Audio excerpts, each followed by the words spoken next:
Ne tombez pas dans le piège de la Pentecôte. Quel thème! Ne tombez pas, ne tombons pas dans ce piège de la Pentecôte. Maman Émilie, c'est donc la première tranche et c'est l'introduction de ce grand thème. On aimerait d'abord être fixé avant d'aller plus loin. Ne pas tomber dans le piège de la Pentecôte. Qu'est-ce que le pasteur Bill voulait vraiment nous dire ce matin à travers ce premier pas?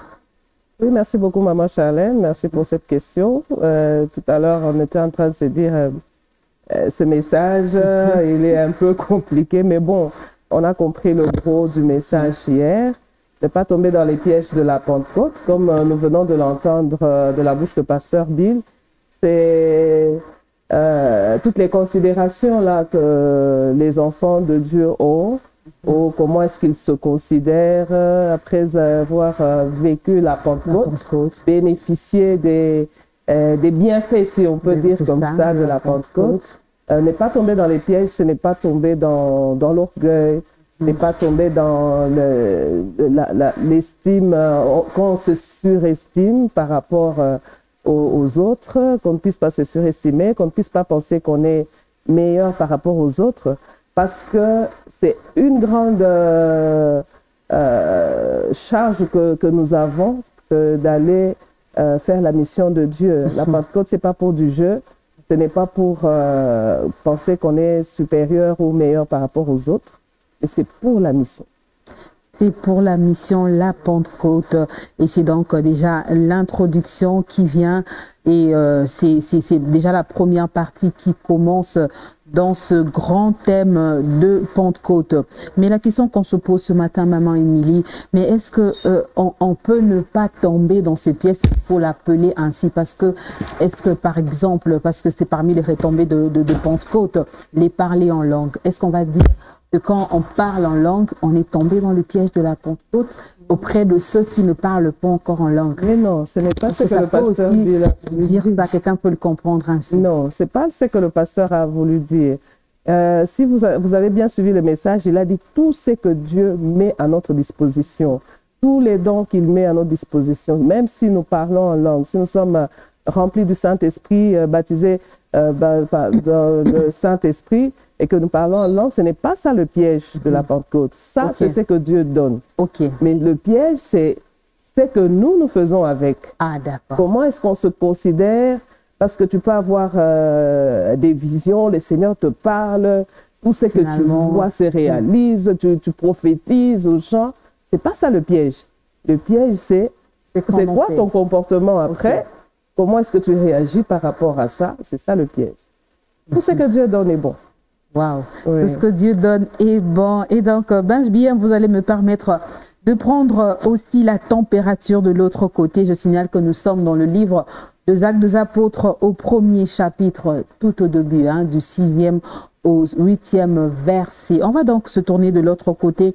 Maman Nora, s'il y a de préoccupations ce matin, s'il y a peut-être des questions qui trottent dans l'esprit, on en a toujours besoin. On a besoin d'être éclairé ce matin. Maman Émilie est là. Maman Nora, on va prendre donc votre part. Merci beaucoup. J'ai réfléchissé tellement sur ce message depuis hier. Je disais, Seigneur, combien bon nombre tombe dans ce piège-là de supériorité, c'est croire au-dessus des autres parce que non, je parle en langue, je prophétise, moi je suis, il y a des gens, j'ai entendu quelqu'un dire, moi je suis l'œil de Dieu, hein. S'il veut me montrer quelque chose sur ta vie, eh ben, il suffit seulement pour moi d'entrer, de me retirer, puis après je vais faire un cliché sur toi. Et c'est le chef de beaucoup d'entre eux, surtout dans le milieu chrétien, vous sentez des gens qui ne comprennent pas que c'est juste un équipement pour que tu accomplisses, comme le pasteur l'a dit, tu accomplisses la mission de Dieu. Je me rappelle une fois le pasteur, lors de sa prédication, un jour, il dit, même celui qui torchonne là-bas à la toilette, il fait l'œuvre du Seigneur. Il n'est pas moins, ou bien il n'est pas inférieur. Mais aujourd'hui, si vous pouvez parler à toutes ces personnes qui ont cette heure-là de grandeur, moi je suis les yeux de Dieu, moi je suis la bouche, si je ne dis rien, il n'y aura rien qui va arriver. Oublions qu'on a reçu gratuitement. On a reçu pour proclamer. Après, si le Seigneur peut aussi décider aujourd'hui de le retirer, et bien après vous deviendrez quoi? Si vous pouvez placer un mot sur toutes ces personnes. Oui, le mot que j'aimerais placer ce matin, c'est que tout cela se renferme dans l'orgueil. Les chrétiens ont oublié qu'ils sont tombés dans le piège de l'orgueil. Et la Bible nous dit très bien que l'orgueil précède la chute. Vous avez dit si le Seigneur peut retirer. Effectivement, le Seigneur retire certaines choses quand vous les gérez mal. Nous devons être des bons gestionnaires. Si un chrétien tombe dans le piège de l'orgueil, alors il ne connaît pas ce qu'il est. Il ne comprend pas, il n'a pas compris. Vous savez que le diable est en train d'entrer petit à petit. Et vous pensez que vous êtes en train de faire l'œuvre de Dieu, mais vous tombez dans l'orgueil et c'est l'arme du diable pour vous détruire vous-même. Alors nous devons faire attention. Cherchons plus à être humbles. Plus vous montez, plus restez humble et surtout aller dans la profondeur avec la prière. Vous savez que les choses que le Seigneur donne, on les garde que dans la prière. On les garde au pied de Dieu. Nous devons faire attention à ne pas tomber dans ces pièges-là parce que le Seigneur peut retirer ça à tout moment et même nous retirer de cette terre. Alors, nous ne sommes pas les premiers. Regardez les gens de la Bible qui ont fait des grandes choses. Il y en a qui n'étaient même pas orgueilleux, qui ne pouvaient même pas relever la tête. Ils tremblaient devant ce qu'ils faisaient. Ils disaient, mais Seigneur, pourquoi tu me donnes une si grande charge? Voyez la vie d'Abraham, voyez la vie de Moïse. Vous voyez, toutes ces personnes-là qui ont... Le roi David, lui, il se mettait à danser. Donc, lui, il ne considérait même pas toute cette royauté-là qu'il avait. Il a fait beaucoup de grandes choses. Il y a beaucoup de gens qu'on peut citer. Regardez Daniel. Vous direz peut-être, bon, c'est dans la Bible, ce sont des histoires. Mais non, ce sont nos modèles. La Bible a été écrite pour notre instruction. Effectivement. Ça ne sert à rien de remonter les épaules, de ne pas considérer les autres. Parce que vraiment, il y en a qui ne sont pas du tout considérés parce que tu as reçu un petit don. Non, c'est le Seigneur qui t'a fait cette grâce-là. D'ailleurs, cette grâce-là, c'est pour une mission bien précise. C'est pour que le royaume des cieux soit propagé. Ce n'est pas pour toi. Nous devons faire attention à cela. Le piège, c'est l'orgueil. La dernière question, si Maman Chalem me permet. Allez-y, Maman. Je vois les gens qui, dans l'œuvre du Seigneur, il y a des personnes nouvellement converties, et puis après tu te retrouves face à, je ne sais pas moi, un responsable ou bien un encadreur qui est tellement imbu de lui-même, et puis tu te dis, bon, vu que moi je ne parle pas, je n'ai pas, et puis cette personne s'est refroidie, et qui quitte même, il ne veut plus servir, il ne veut plus venir, dire, bon, j'ai déjà entendu une fois quelqu'un me dit, bon, ça c'est plus que du côté des libéralités. Bon, moi, ici quand on vient, c'est toujours l'argent. Bon, nous on n'a pas, c'est qu'on ne va pas servir. La personne a pris carrément la décision de ne plus venir.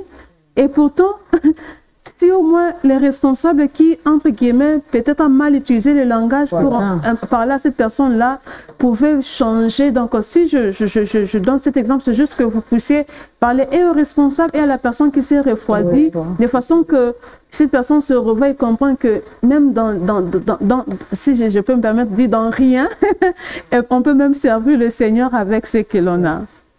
Oui, c'est un équilibre qu'il faudra vraiment apporter parce que le Seigneur ne donne pas tous les mois, les mêmes moyens à tout le monde. Ce que nous devons savoir, du côté de celui qui veut se refroidir, c'est que... Même pour celle qui s'est déjà refroidie. Oui, on ne donne que ce qu'on a et on ne peut servir qu'avec ce qu'on a. Le Seigneur cherche le un talent là qu'il t'a donné. Et s'il t'a donné un, si tu en as donné 3, produis les 3. Si tu en as donné 5, produis les 5. La difficulté justement que nous avons, c'est que ceux qui en ont plus veulent mater les autres. Effectivement. Et ça fait refroidir. Bien aimé, les âmes que le Seigneur s'est acquis par son sang vous seront redemandées. Quand notre comportement, nous devons le contrôler tous les jours et dans tout ce que nous faisons. Tu es responsable, tu crois avoir tout reçu, fais attention. Quand tu vas refroidir cette âme-là, le Seigneur va aller te la redemander. Parce que quand il y a une âme qui est sauvée, il y a une fête au ciel. Et quand tu refroidis la fête là qui est au ciel, c'est très dangereux. Nous devons vraiment être équilibrés, chacun de nous à son niveau, dans notre langage. Celui qui a peu, peut-être qu'il est encore en train de se rechercher, mais permettez-lui de servir avec le peu qu'il a. Effectivement, il y a des gens qui se sont refroidis parce qu'on ne les a pas encouragés avec le peu qu'il a. Moi, j'aime notre maman. J'en parle aujourd'hui, j'aime Mamie parce que même quand nous faisons des grandes actions, des grandes cotisations, elle ne manque pas de remercier même celui qui a donné le peu. Parce que tout fait nombre. Yes. Et le Seigneur vous bénit parce que vous avez donné le peu. Il y en a qui ont peu, qui ne donnent pas parce qu'ils disent qu'on ne voit que ceux qui donnent. Ce n'est pas ça la bénédiction. On a commencé par donner peu et le Seigneur a permis qu'on ait beaucoup.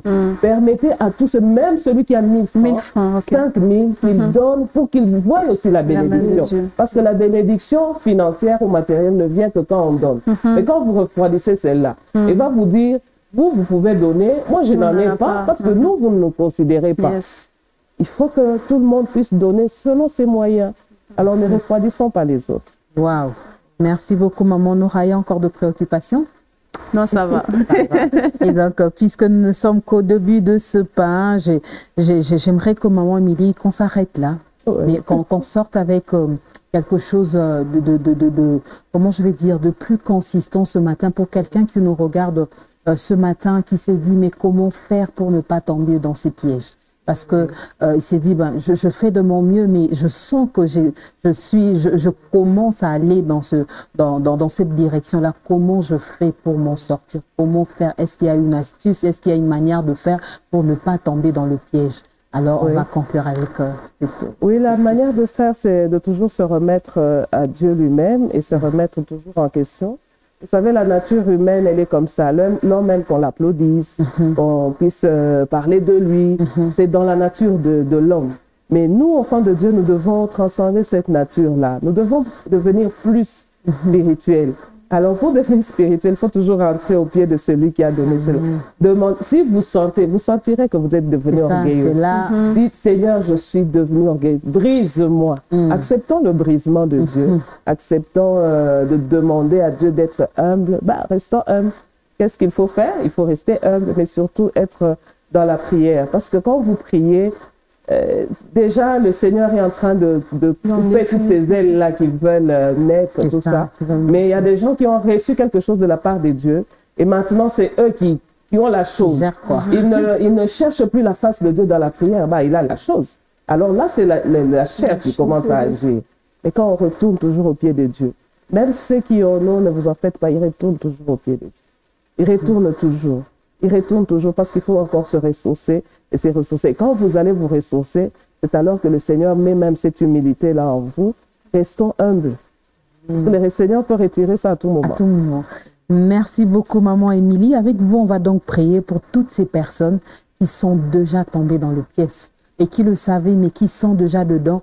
On va demander au Seigneur de leur donner la force de sortir de là parce que ce sont les enfants de Dieu. Mais également, on va recommander cette semaine parce qu'on ne fait que commencer avec ce programme. Prions. Père éternel, nous bénissons ton saint nom et te rendons grâce. Merci pour ce sujet combien important pour tes enfants que nous sommes. Nous voulons nous recommander entre tes saintes mains, Seigneur Jésus. Nous nous abandonnons à ta grâce, ô Dieu. Les choses que tu as mis à notre disposition, les dons, le baptême de l'Esprit, tout ce que tu as mis à notre disposition, c'est pour ta seule et unique gloire. Nous ne voulons pas, au Seigneur Jésus-Christ, tirer cette gloire-là, ô Seigneur Jésus, de peur d'être frappé. Nous nous confions entre tes mains. Je recommande tous ceux qui sont tombés dans le piège de l'orgueil, qui sont tombés dans le piège de se surestimer. Éternel, nous implorons ta grâce. Nous implorons ta grâce, Seigneur Jésus. Nous les recommandons entre tes saintes mains. Accorde-leur au Seigneur Jésus de revenir à tes pieds, de s'humilier, Seigneur Jésus, et d'accepter le brisement. Éternel, donne gloire à ton saint nom. Nous nous recommandons entre tes mains tout au long de cette semaine, Seigneur Jésus. Tu es l'alpha et l'oméga. Nous savons que nous avons débuté avec toi. Nous allons cheminer avec toi et finir avec toi cette semaine. Nous recommandons nos vies entre tes mains ainsi que notre santé, que ta grâce soit notre partage. Conduis-nous pas en toutes choses, que tout ce que nous allons dire en ces lieux soit pour ta seule et unique gloire et que ça puisse être pour l'édification de tes enfants et surtout pour l'avancement du royaume des cieux. Sois loué, Seigneur. Au nom de Jésus-Christ, nous avons ainsi prié. Amen. Amen. Merci beaucoup, maman Émilie. Merci à vous. Et donc, on va se donner rendez-vous demain matin. Merci.